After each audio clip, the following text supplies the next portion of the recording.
কয়েকদিন পরে বদরের যুদ্ধের ডাক পড়ছে। যেমনি ডাক পড়ছে নবীজি গোটা মদিনাবাসীকে এলান করে দিচ্ছে যুদ্ধে যাইতে হবে।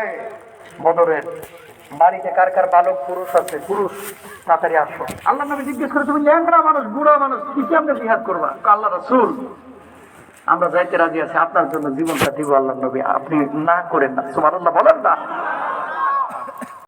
ওই দুই ভাই মুআজ মা বাড়িতে দৌড়ে গেছে, যা দেখে মা কাঁদতেছে, ফুপায়া ফুপায়া চোখ দিয়ে পানি পড়তেছে।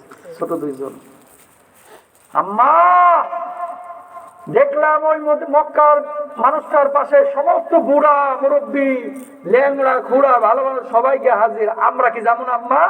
আমাদের বাড়ি থেকে কি কেউ যাবে না আম্মা?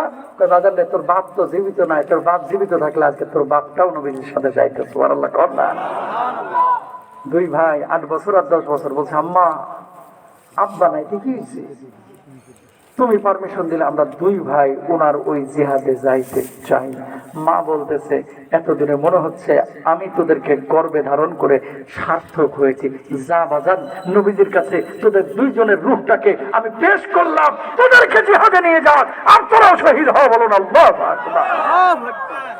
8 বছর আর বয়স কত বছর? 10 বছর।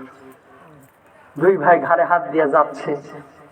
কয় ভাইরে আমাদেরকে তো পাত্তা দিবে না, ছোট মানুষ জিহাদে নিবে না। বড়টাই বলতেছে ছোটটারে, কয় ভাই তুই থাকবি সবার পেছনে আর আমি থাকবো মাঝ বরাবর। যে সিরিয়ালে দাঁড়াইছে, আঙ্গুলের উপরে ভর করিয়া তালুটারে উঁচু করে একটু উঁচু ভাব ধরছে। নবীজি আর পর্যন্ত আইসে উপরে তাকায়, একবার নিচে তাকায়, উপরে তাকায় নিচে তাকায়। বাজান তুমি এইভাবে আইসো কেন? আল্লাহর নবী সবাই জিহাদে যাচ্ছে, আমার বাপ তো জীবিত নাই, আমার বাপটা জীবিত থাকলে সেও আসতো। মা কাঁদতেছিল, আম্মাকে বলে এসেছি আল্লাহর নবী আমার বাপ যেহেতু নাই, সবার ঘর থেকে একজন করে এসেছে, আমরা একজন না, আমরা আমার ঘরের দুইজন পুরুষ এসেছি। বলুন আল্লাহু আকবার। নবী সাল্লাল্লাহু আলাইহি ওয়াসাল্লাম বলতেছে, বাজান জিহাদের ময়দান আবেগের জায়গা না, তুমি বাড়িতে চলে যাও, মায়ের খেদমত করো, জিহাদের সওয়াব পাবা। ছোট্ট বালক বলতেছে, ইয়া রাসূলুল্লাহ কোন মায়ের খেদমত? কয় তোমার মায়ের খেদমত। কয় মা তো বিদায় দিয়ে দিছে আপনার কাছে যাওয়ার জন্য। সুবহানাল্লাহ কন্যা। কয় তাই? কয় হ্যাঁ, ঠিক আছে, তোমাকে পারমিশন দেওয়া হলো। ছোটটা পর্যন্ত আইছে, এক ভাইরে অনুমতি দিছি, তোমারে দেওয়া যাবে না, তুমি অনেক ছোট, কিচ্ছু করতে পারবে না, বাড়িতে চলে যাও। আল্লাহর নবী ও যদি পারমিশন পায় আমি আরো আগে পাবো। কয় কেমনে? ওর চাইতে আমার শক্তি বেশি, লড়াই লাগান, কুস্তিতে লাগান, যদি আমি না পারছি তাহলে জিহাদে যাবো না, আর যদি পারি আমার কিন্তু নিতে হইব। আল্লাহর নবী বলছে সত্য নেই? কয় হ্যাঁ। কয় এই বড়টা এদিকে আইছে, কয় কুস্তিতে লাগ, দেখি কোনটাই পারে, যেটা পারবে এটারে নেব। ছোটটা বড়টার কানে কানে দিয়ে বলছে, ভাই জীবনও তোর লাগে পারতাম না, ধাক্কা একটা মারমো, ঠাস করে পড়ে যাবে, আমি যাতা দিয়া ধর্ম, তুই ভাব সব লইবি যে তোর গায়ে কোনো শক্তিই নাই। আল্লাহু আকবার বলে।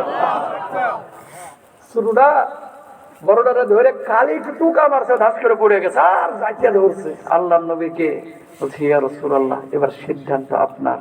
বড়টারে তো আগেই পারমিশন দিয়ে দিছে। নবীজি ছোটটার দিকে তাকায় বলছে, আসলেই তো শক্তি বেশি, যা তোরও কবুল করে নিলাম, সব জিহাদের ময়দানে। আল্লাহু আকবার। জোরে বলেন আল্লাহু আকবার।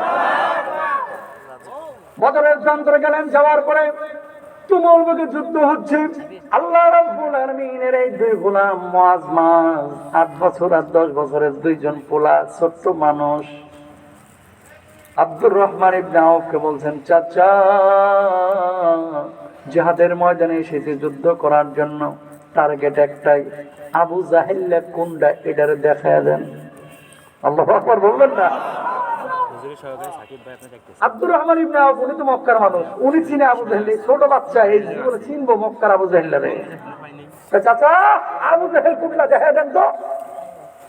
বলতেছে এদিকে এদিকে, ওই যে পাহাড়ের উপরে দেখতেছো, ওই যে পাহাড়ের উপরে খুব তর্জন গর্জন দিতেছে আবু জাহেল, লিডার না, আজকে আয় তোর মার বুক খালি করে ফেলবো, এই করবো সেই করবো, এরকম হুমকি ধামকি দিচ্ছে।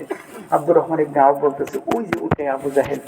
তো সেনা প্রধানের পাশে সিকিউরিটি গার্ড থাকে না, এই দুই ভাই এমন ভাবে গেছে, ওরা টেরও পায় নাই যে দুইটা মুহাম্মদের সৈনিক। সুবহানাল্লাহ সাল্লাল্লাহু আলাইহি ওয়াসাল্লাম ফাঁক ফকর দিয়ে ঢুকে গেছে, তরবারি দিয়ে যা আঘাত করবে, ছোট মানুষ না, হাতে আর লাগাল পায় না। বড়টাই ছোটটারে কয়, ছোটটাই বড়টারে কয়, ওরে তো পারবি না মারতে, ঘোড়ার পায়ে দেখো দিছে, ঘোড়ার পায়ে খুব। আবু জাহেল্লা পড়ে গেছে। আব্দুল্লাহ ইবনে মাসউদ আবু জাহেল্লার মাথাটা ধইরা এমন ভাবে তরবারির কোপটা গলার মধ্যে দিছে, দেহ থেকে মাথাটাকে আলাদা করে ফেলাইছে। আল্লাহু আকবার। আবু জাহেল শেষ। সিকিউরিটি গার্ডরা এসে এলো কথাটি কোপানো শুরু করছে। বড় ভাইয়ের হাতটা এমন ভাবে কোপ লাগছে, হাতটা কেটে মাটিতে পড়ে যায় নাই, চামড়াটা ঝুলেছিল, ওই ঝুলা হাত নিয়ে যুদ্ধ করতে সমস্যা হচ্ছে। বাম পায়ের উপরে ডান হাতটা রেখে কান দিয়ে হাতটাকে ছিঁড়ে ফেলে দিয়ে আল্লাহর জমিনে আল্লাহর দ্বীন কায়েম করেছে, বিজয় এনেছে, বলুন আল্লাহু আকবার।